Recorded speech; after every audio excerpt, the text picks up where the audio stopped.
I like to start by thanking God for keeping us alive despite all this pandemic and the devastation that have occurred. And by, first of all, asking that God accepts George Floyd in his kingdom. May peace be upon George Floyd. May peace be upon Ahmaud Arbery. May peace be upon Karen Gardner, Eric Gardner. May peace be upon Sean Bell, Michael Brown, many over in between, all the way down to the early or mid 90s or late 90s, Amadou Diallo. That was my first experience on this land of seeing police brutality. Never heard such thing before, never seen such thing before, never even believed in such thing before.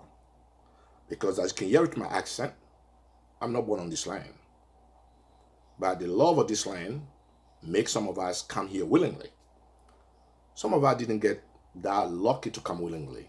They're running away from war, from senseless killing. They're running away from oppression, or sometimes from natural disasters. And where do they go?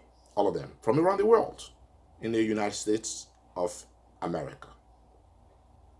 Why? Because from what we heard and what we know, what we study, was portrayed is that is the land of the free, the home of the brave. And we believe in it. Back where I come from, the Republic of the Ivory Coast, Côte d'Ivoire, a wise man once said, La paix, ce n'est pas un vain mot, mais c'est un comportement. Félix Houphouët-Boigny. Meaning, peace is not just a word in vain, but a behavior, a demeanor, an attitude, an ethical value that is portrayed or acted upon, but not just vainly said or pronounced. Senseless killing, in my little stay over 26 years in this country, I've been pretty much unpunished. Besides sporadic situation in which the police have been held accountable, it have been pretty much inexistent accountability to the police force. Because the way the legislature is written, like we have the tendency to say, don't hate the players, hate the game. Or perhaps, don't hate the messenger, take to the message. Where is it originated from? I mean, I mentioned few people, that's only very few, that have been in the public spectrum, that have been broadcast, that we know about. The one on the ground, we haven't heard about, we haven't seen. And what I just said in the recent memory also, there'd be more than what I just mentioned. The gentleman walking in the parking lot, get out of his car in a blue shirt, got shot in the back. Young man walking down the street, just ran there his business, his hand, actually outside, got shot and killed on the street, left to die on the street without attending to him. Sean Bell, George Floyd, cried in national television in front of us because of this young soul had the courage to hold a phone to take that video for us to see what happened. Ahmaud Arbery was killed on the street jogging to be healthy. After being confined in the house all day, he said, okay, you know what? Let me just extend my young legs so I can keep my health. But actually, it was going for his death. The contrary of health.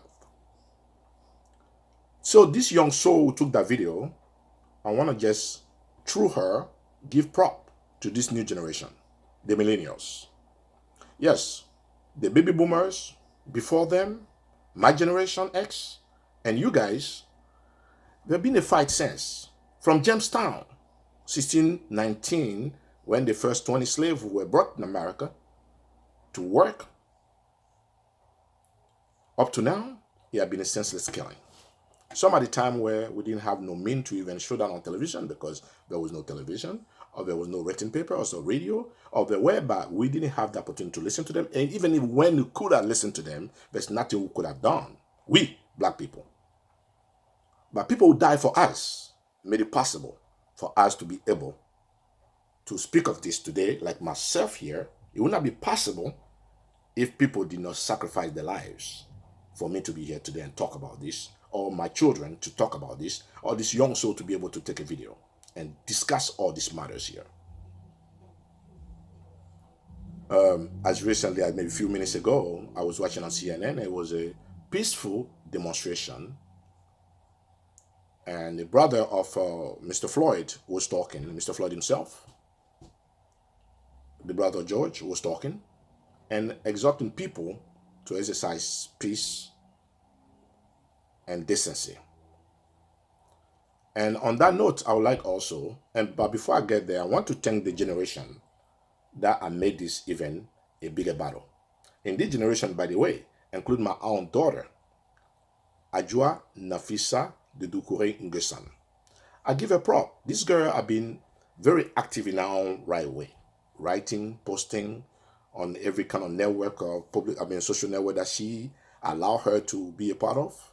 And she have been creating even special pages to address these issues.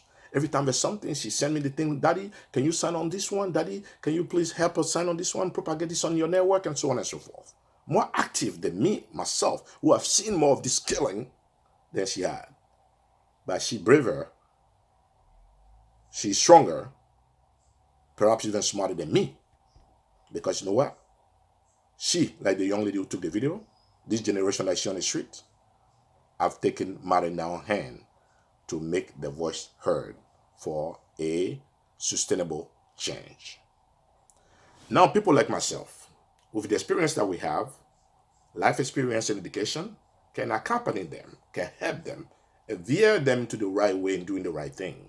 On that note, I call for a restraint from brutalizing or vandalizing or even arson and all these kind of criminal activities that have been undermining actually their message. Because we're doing this, the support that we got from people all around the world being diminished, because even myself, I deplore this kind of attitude. By the way, the stores that you're breaking in are the few stores that I want to hire us, want to pay us the minimum wage. Without the much education we don't have at the store that are willing to hire us. By the way, my son work at one of these stores. Okay? My daughters work at one of these stores. So that's what we have. And the neighborhood stores, the neighborhood communities, we burn in our community. We're cutting our nose to spite our face. Our face is this country. Our face is this nation. Our face is this flag behind me. And I did not go to elementary school here. But I know from first grade or maybe grade school or maybe even kindergarten or maybe Head Starts, because our children born here, many of them, they start pledging allegiance to the flag of the United States and for the republic for which it stands. One nation under gods, indivisible, liberty and justice for all. I mean, this word shouldn't be vain word. It should mean something to every single American. Liberty and justice for all. These are fundamental, foundation of democracy. When we talk about democracy, democracy starts from these foundations in the Declaration of Independence, in the writing of during the Constitutional Convention. It was also stated that people need to be protected. People have the right to exercise freedom. People have the right to pursue happiness. People have the right to express themselves. People have the right to be protected by the states. And meaning by the state, by the federal government, by the state, by local government, need to be protected. Well, that brings me to my next point. And that next point is to you, brothers and sisters. Avoid making a distinction between you, black people like myself, and the white or green or yellow or violet or whatever you want to call them that is giving this chess or going to fight this fight with you.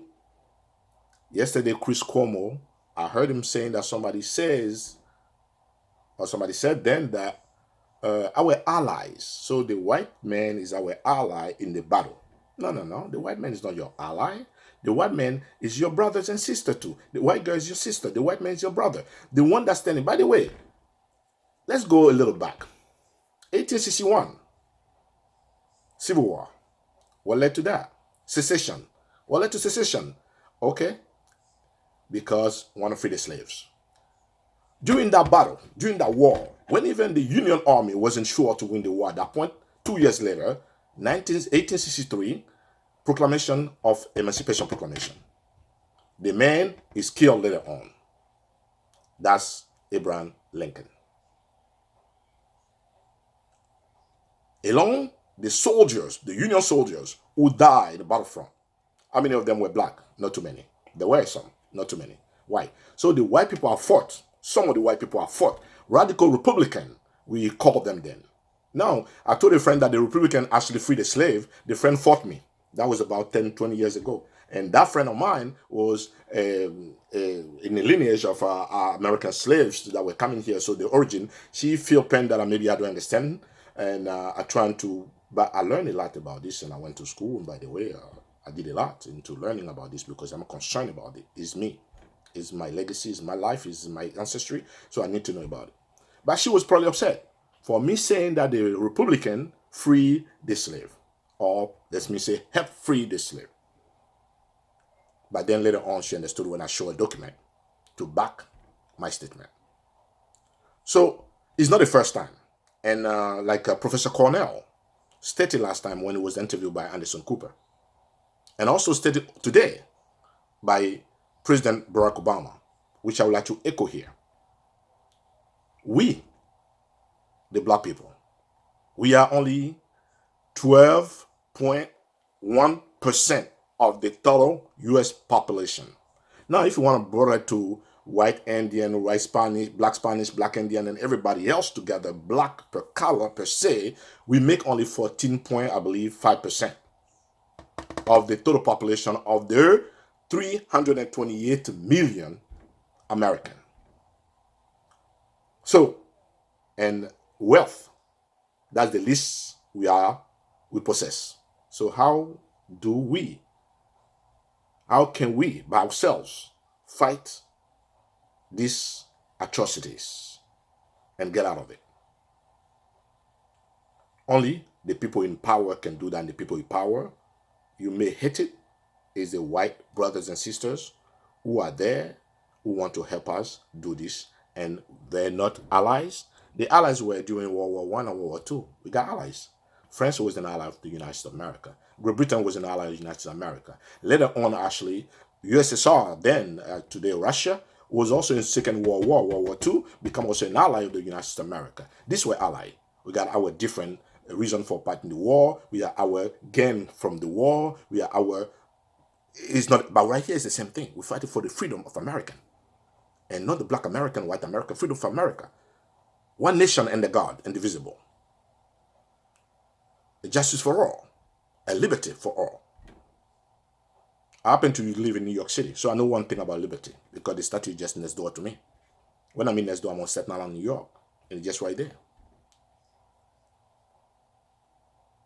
So I exhort you, and this to echo President Barack Obama. The true change is going to come through votes, elections, and offices. Because guess what? The police officer himself does not even make the law. The police chief does not make the law. In fact, the judge does not make the law. The people who make the law are in the legislature. Either city council for the local government, state bicameral house of the assembly and the senate. The federal government, again bicameral, from the House of Representatives to the Senate, are the one who make the law. But how can we impact them? We don't have the money to be lobbyists. So what can we do? Run for office. Let's go to school. Let's get the education necessary to run for office so we can voice our opinion. We can have representatives. We live in a representative democracy. This is not Belgium, where, you know what, we have direct democracy, where people can go and vote. Their individual voice may count for something. Why here is about plurality. Plurality, if the majority wins, and we are representations. So who's going to represent us is who we need to choose carefully. Well, let's run ourselves. Let's go. Run for office, go to get some education, not stopping at GED, not stopping at the high school diploma, go as far as we can, because we happen at least to have the opportunity to be educated in this country, because that's the least you can tell me about, because as a foreigner, I know what I got from it. So you know what, as a native, I know what you can get from it. At least I gave the country this prop for that. I heard many times, oh, the system, but the system beat the system. Being a system to beat the system. Let's inspire ourselves from Michael Jordan, from people who have been put down, but come back, work hard and come back and be supreme, be the prominence. That's another example. Maybe that's sport, but that's exactly what it is. Barack Obama against all odds became the president, the first black president in America. Before Barack Obama was people that have run for office. Al Sharpton run for office. Jesse Jackson run for office. Why was the difference? Don't look too far. It's an indication. Well, I'm being bold and tell you, it's an indication. Although these people have suffered the reality of maybe segregations, they have held hand with Martin Luther King himself. They were not voting office. Maybe also the time wasn't right. But all these are factors that made it right for us to see the first black president. And the same first black president telling you that the way to get there is to get education, to be educated and run for office. Just your voice count. And that's the only way we can change this venue. I'd like to thank you all for standing for the killing, senseless killing of black men or men of color and women of color. Enough is just a word. Let's put in action. The action is not to break houses, not to break people's businesses, not to break the police car, not even to hit the police. Why are you hitting the police? Some of you have parents in the police. We all have family in the police. Police is not there for our demise. Police is there to protect us.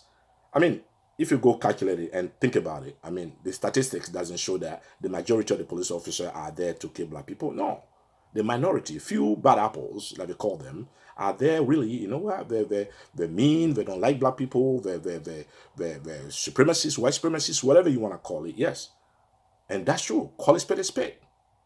Look at police burning behind me. That's not the way to go. We're not building our house. We're burning our home. We're building our safety. We're building our security. We're building security, police precincts. Why? When somebody wrongs you, where do you go? When you're breaking these stores, where you go buy tomorrow? The clothes that you took from the store going to just fade away in about maybe a year or 2 or 3. You're going to need new clothes. The winter going to come. You won't have this summer shirt anymore. You're going to need winter clothes. This store going to be closed, and what do? The last point I would like to make is to bring everybody to also remember that before this senseless killing of today, before the senseless killing of George Floyd, Ahmaud Arbery, and people have cited and mentioned of those, I don't even remember the name. And before today's event, we have also another enemy that we've been fighting for the past 3 months or 4.